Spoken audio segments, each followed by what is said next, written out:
Most buyers in Denver right now think they can't afford to buy a home. But when we dig in, it's almost never about the price of the home. It's always about the down payment. They've been told their whole lives you need 20% down. That one belief is keeping thousands of qualified buyers on the sidelines. So today, Adam and I are breaking down the myth wide open on a brand new episode of the Pursuit of Progress podcast. Because here's the truth. The buyers closing on homes in Denver right now, most of them are not putting 20% down. We're going to cover three things: the biggest down payment myths costing buyers money, the programs and strategies most buyers have no idea that exist, and what's actually working right now in this Denver market. Adam?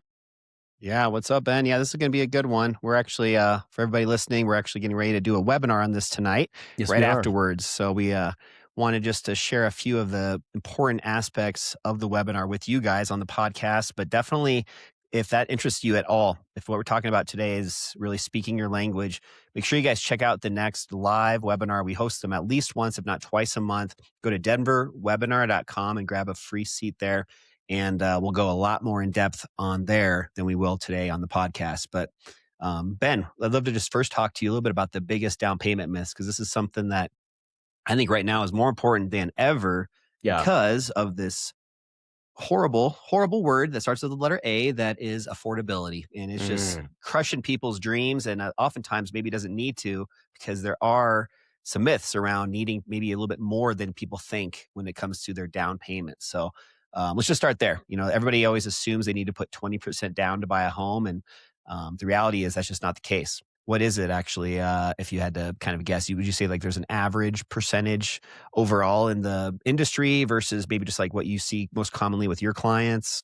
I mean, I think that you hear the 20% down because people like Dave Ramsey are always preaching that. A lot of the online interest rate, the financing terms always reference a 20% down in the disclaimer.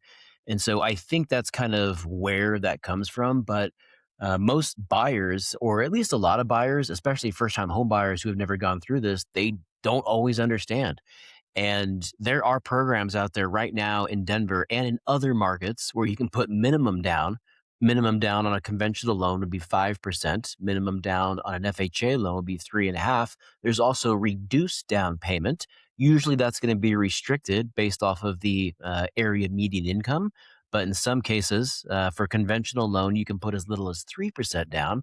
And then most markets, including Denver, are also going to have down payment assistance options. And right now, in Denver, there are buyers getting into homes with down payment assistance, grants, or silent second mortgages through various non-for-profit housing agencies, and they're coming into closing with $1,000 out of pocket, and uh, in some cases that's all they're coming into closing with, $1,000 out of pocket. So that is happening. I can tell you that's happening right now in Denver. And so if down payment is a concern for you, um, I would suggest having a conversation with a lender. See what you qualify for. Call me. Let's sit down. Let's talk. Let's see what you qualify for. I'm one of the top down payment assistance lenders in the state. Very familiar. A lot of our customers will use the CHAFA program, which is the Colorado Housing and Finance Agency. And if you're here in the state of Colorado, that is a statewide program. They offer about 8 or 9 different down payment assistance programs. Some are specific to first-time home buyers.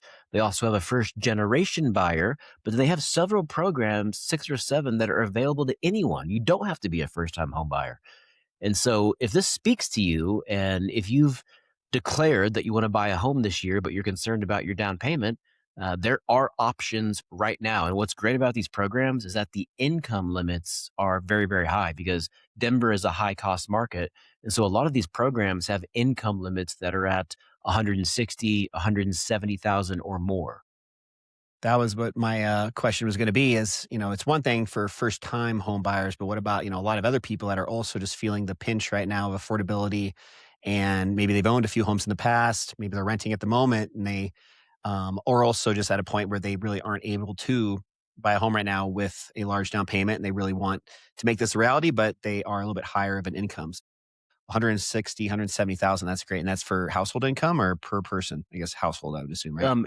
Yeah, that would be it's considered qualified income, and so what's great about that is your actual income in some cases can even be higher than that. It's what is the lender using to qualify you with, and so say for example you get an hourly rate, you get overtime, you get a bonus, and then your spouse has a job, a salary, maybe they get commission.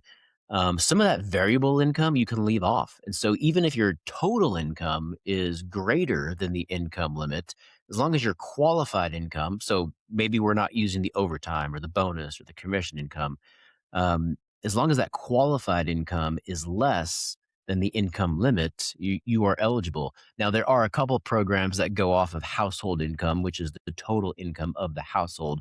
That's a little bit different.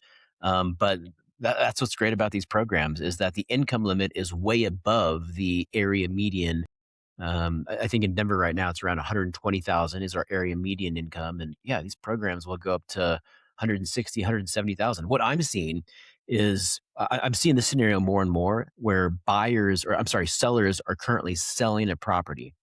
And instead of using the equity in that property to roll into another property for a down payment, they're taking their equity and they're paying off all of the debt that they have. So they're taking the equity from the sale, they're paying off their credit cards, maybe their auto loan, any other consumer debt that they have. And that really puts them in a better position from a monthly cash flow perspective and also from ability to qualify perspective.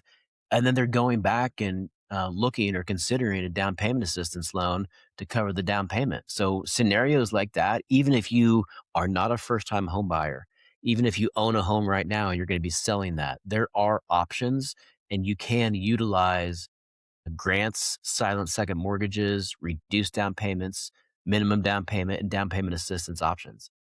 So the other two aspects that I'd like to maybe just get your take on before we wrap this one up. The first one is just for anybody out there that is not aware of what CHAFA is. So CHAFA is the Colorado Housing and Finance Authority, and they're the ones that are oftentimes involved with some of these down payment assistance programs. Is that the one that you're using most commonly? Yeah, Chafa is the largest non-for-profit housing agency in the state of Colorado. And so they set all of their programs. They also set the guidelines for the programs as far as who is eligible, what the income limits are, what the down payment assistance is. And the down payment assistance can change from year to year. Right now, their grant option is going to be 3% of the first loan amount. And so let's say that you're buying a house and the loan amount on the first mortgage is going to be 600,000. Well, in that case, the grant is 3% of the loan amount. So in that case, it would be 18,000. There's also a second option, which is the silent second mortgage option. That's a little bit different. It's still considered down payment assistance. That is a silent second mortgage, meaning that it's at 0% interest. You don't have to make payments on it, but you do have to repay it once the home is sold at the end of 30 years or if you ever refinance. Now, the benefit of the silent second mortgage is that you get 4% instead of 3%. So in that same scenario, if that first loan amount is 600,000, that grant option, you'd get 18,000, no strings attached. You don't have to repay it. The silent second mortgage, you get 4% or 24,000, but you do have to repay it. So some of that depends on what the buyer's goals are. But I mean, that's a tremendous amount in either case of down payment assistance. And so a lot of times that can be the difference between getting in the home or not. And then a lot of times what I'll see is the buyer's agent will request seller concessions at the same time on a sale. So the down payment assistance will cover the down payment, and then the seller will pay for all of the closing costs, prepaids, and impounds. And so that way, the buyer is literally only coming into closing with $1,000 out of pocket. That's great. And then the other one that's really common that's not doesn't have anything to do with any sort of a program or a housing authority type scenario like this, but just family. Just let's chat for a second about how common it is for parents, grandparents, just family members, the legal way that they're able to actually gift you part or even all of your down payment. So I know that not everybody has that fortune of ability, that ability to lean on that, but I know that's still a very common thing. Maybe just a couple points on that. Is there maybe you don't know off the top of your head. I'm assuming from a tax perspective, if you're the parent or the family member that's gifting the money, there obviously is still a limit where you can gift. I know for a while it was what 24,500 annually before getting taxed. Anything above that, I'm assuming that's the same thing, even if it's going towards something like a house. Yeah, there's not a limit on the gift, but there is a limit on when the gift starts to become taxable. And so I believe right now, if I recall correctly, I believe it's I think it's higher. 19,000. So anything over Yeah. that could potentially there could be some tax implications. I'm not an expert in that area though, and so my suggestion would be if that is you, or if you are getting a gift, you'd want to contact your tax professional, and they will be able to give you a correct answer on that. But that's a great point though. I have a deal that I'm working with right now, and the borrower's and the buyer's grandmother is providing a gift for the down payment. And not every buyer is going to have that option, but it is allowed. A gift can come from a friend, it can come from a family member, a parent, a sibling, a grandparent, really anyone that just has a documented relationship. And there aren't any restrictions on the amount of the gift.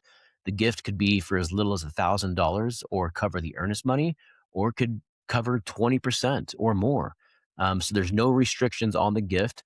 And that can be a great way to if you have someone in your family that wants to help out and they're willing to do that, that's an option. It's allowed. It's allowed in FHA, VA, conventional. It's allowed with every loan program.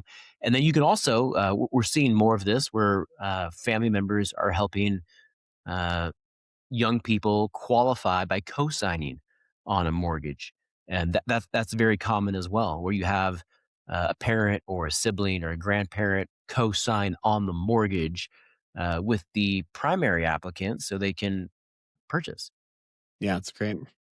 I think just the takeaway on my end, guys, is how important it is just to work with somebody like Ben that is just very educated on this, because the best way to really maximize is by stacking not just one of these programs, but just having this, triple play effect where you not only have maybe a CHAFA assistance, but you also, with working with your realtor, you've negotiated a seller paid closing cost credit.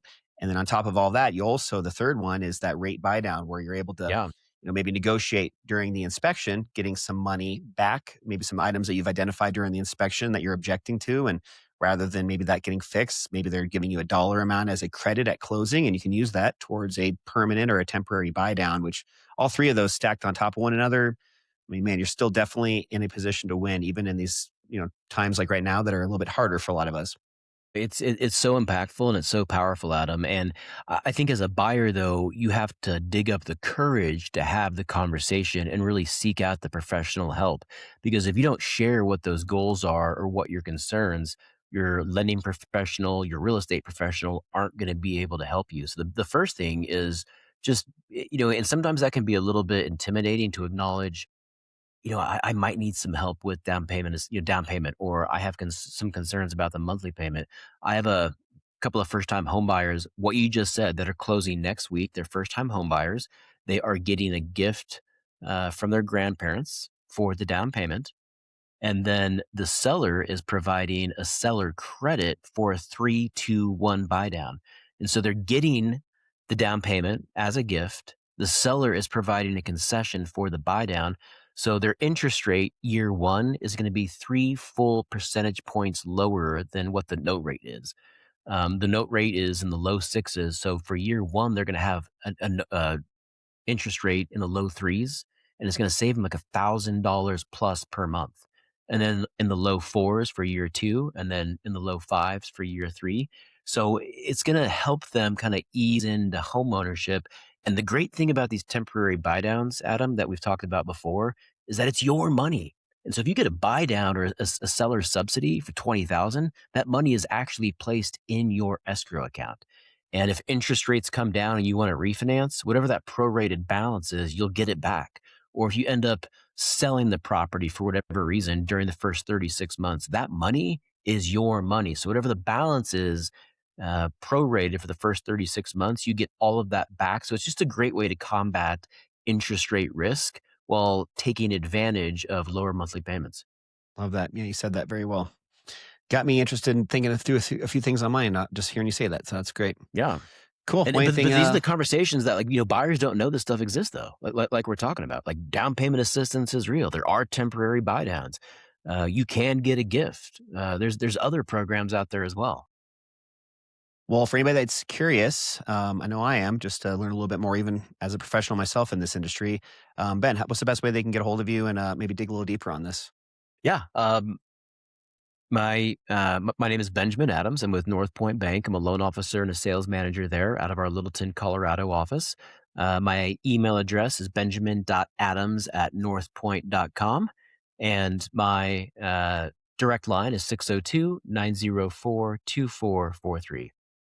We'll put all that in the show notes. And obviously, Ben's co host, he's here with us every week. But just since this one's a little bit more specific, if you guys need his info, definitely check him out there. Or you guys can also just shoot either of us a direct message on social media and we'll get you over to him. So, Ben, thanks, buddy. Looking Okay. forward to a fun night tonight with our webinar, our That's right. masterclass. Again, guys, if you want to join the next one, just go to denverwebinar.com and sign up.